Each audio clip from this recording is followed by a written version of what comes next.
No, cítim sa jak eský mak. Mám úplne červenú celú tvár. Dúfam, že zase nebudem mať exém z tej zimy, lebo... No. Uvidíme. Táto zima môj pretrvala celkom.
A ja vás vítam pri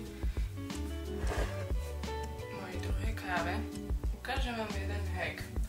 Normálne si dám kávu v stroji, ale potom,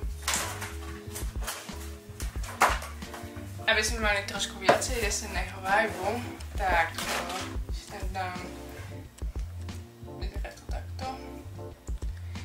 A je to fakt dobré, má to taký logicky karamelový aftertaste a hej, je to veľmi fajn. Je to veľmi pekné.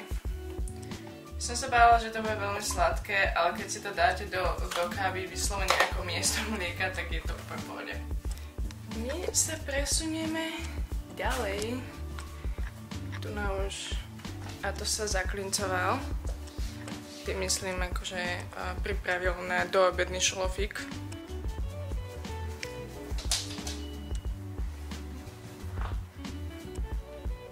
Zapálime si sviečku, keďže som veľký milovník sviečok a proste keď som doma, tak mám rada proste, keď horí sviečka. Zoberieme si kafe. A to znie.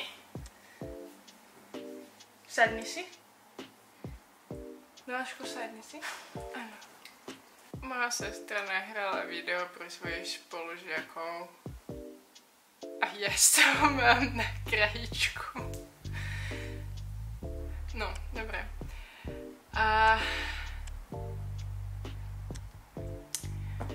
Ja som sa k niečomu chcela dostať. Nič, dneska proste som vstala a necítila som sa úplne najlepšie, tak som zostala asi pol hodinu ešte ležať v posteli a niečo.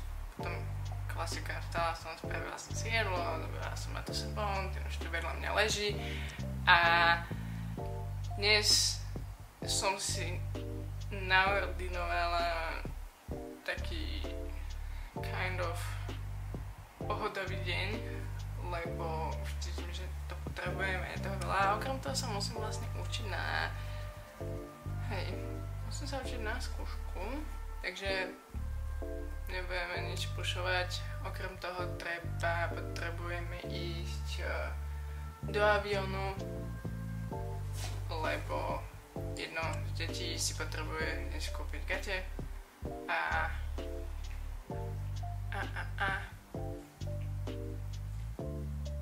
čo ešte? A niečo. Doma je vždycky čo upratovať, ale ako som si povedala, že obidím podľa toho, ako sa na to budem cítiť, že proste keď aj niečo začnem, tak sa nebudem pušovať do toho, aby som to dokončila, lebo ja neviem, či to tak máte aj vy, alebo som taká prepnutá iba ja, ale proste ja keď niečo začnem, tak neznášam, keď to je nedokončené a aj kebyže to mám dokončiť do toho finálneho, tak ako si to ja predstavujem a malo by to trvať aj do 3 ráno, tak ja to proste do tej 3 ráno budem robiť a to je podľa mňa trošku psycho, ale neviem, dajte mi vedieť, či si kúskujete nejaké väčšie tasky alebo veci, na ktorých pracujete, robíte, alebo na veciach, ktoré chcete meniť, alebo ste ten typ, čo to robí narazovo, alebo nie že narazovo, ale proste že all in. Čo na mňa pozeráš? Ty si papal, kamo. Už nič nedostaneš. A to je fakt dobré. Takže obyčajne pijem čistú kávu bez mlieka, bez cukru, ale toto je fakt dobré. Ja vám ukážem, čo ten Peter robí. Ja škrabkám a on by sa chcel, ale a to si úplne dekáš. No. To ti je dobre, že? Toto ti je dobre. Ježišmaria. Toto je vážne. Aké zvláštnosti majú vaši psi? Prosím, dajte mi to vedieť, lebo ja si občas myslím, že to je môj úplný cvok, ale ne, ty si iba prevtelená mačka, kámo. On si niekedy neuvedomuje svoju veľkosť a niekedy má pocit, že je také malé čivaviatko a že sa nastrkne do hociakej malé škáry a neviem čo, alebo on sa proste vie sám zaseknúť medzi stoličkami a stolom, alebo on si myslí, že je trošku menší, ale akože nevadí. Ešte k tomu som sa chcela dostať. Takže dneska je na programe Avion, nie som fanúšik nákupných centier, ale potrebujem ísť do DMky, čisto veci do domácnosti a keďže jedno z detí potrebuje gate, tak som si povedala, že keď mi niečo padne do oka, tak si urobím radosť tiež. Pretože ja som, neviem kto a či to máte vy tiež, takže ja si kupujem veľmi málo veci, takže kúpim si ja. Väčšinou si kúpujem také akože veci funkčné, čo potrebujete, proste ponožky. Akože napríklad.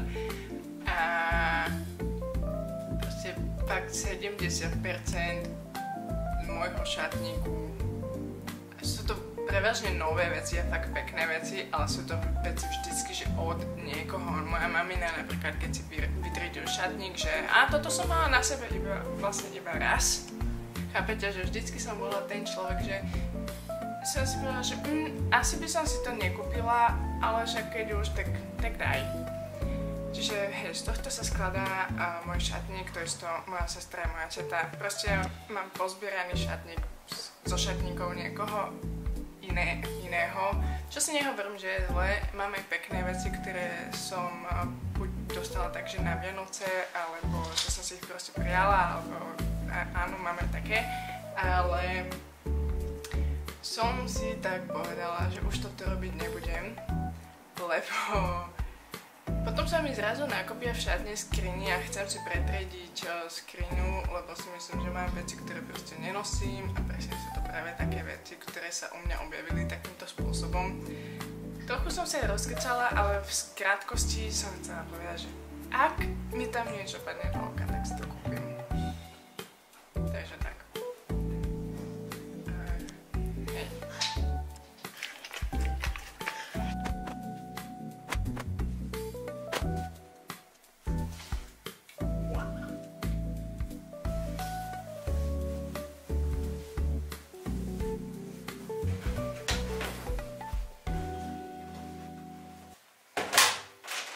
To som ešte chcela, tí, čo tiež nemáte radi, myslím si, že väčšina z nás, nemajú radi takú studenú, mokrú jeseň. Dúfam, že chápete, čo myslím. Dajte mi tipy, ako si spríjemňujete toto obdobie, lebo keď je mokro, fúči a zima, okrem toho, že ja hneď budem mať, akože už to tak pomaly začína, že teda dúfam, že sa to nerozbehne, ale mám exém na rukách a toto okolo brady preč od môjho exému a Som zvedavá, že ak máte nejaké tipy, tak sem s nimi.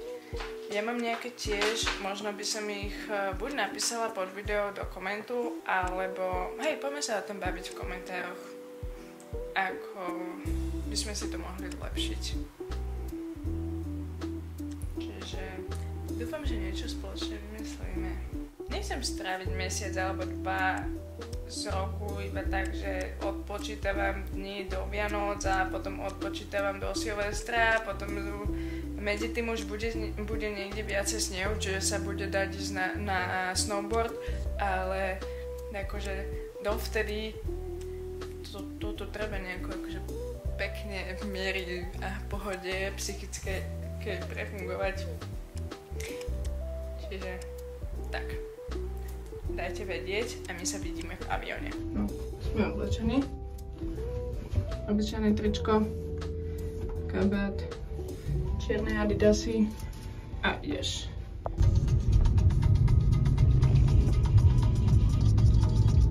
Jupi, ideme v sobotu na obed do nákupného centra. Nechcem vedieť, koľko tam bude ľudí, fakt nechcem. A budeme potrebovať kávu. Teda neviem, či vy, ale ja určite.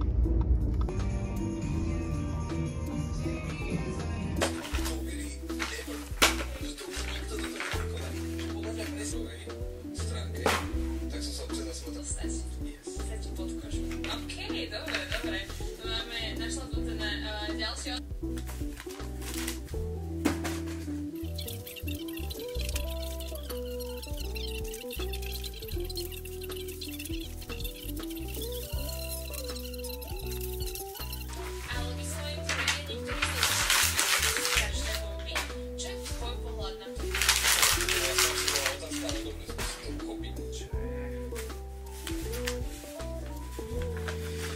Najhoršie na tom je, že všetko musíte otvoriť a prečítať si, že čo to vlastne je. Kontrola stehy. Dobre, to môžeme vyhodiť.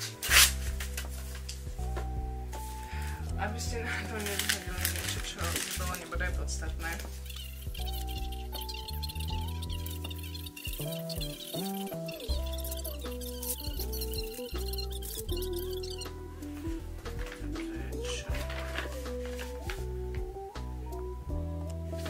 Stav.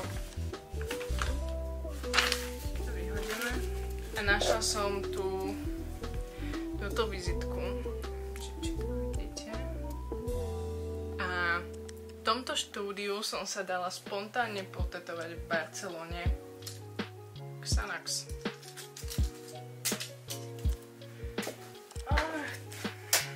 Takže tak. Až sa hambím.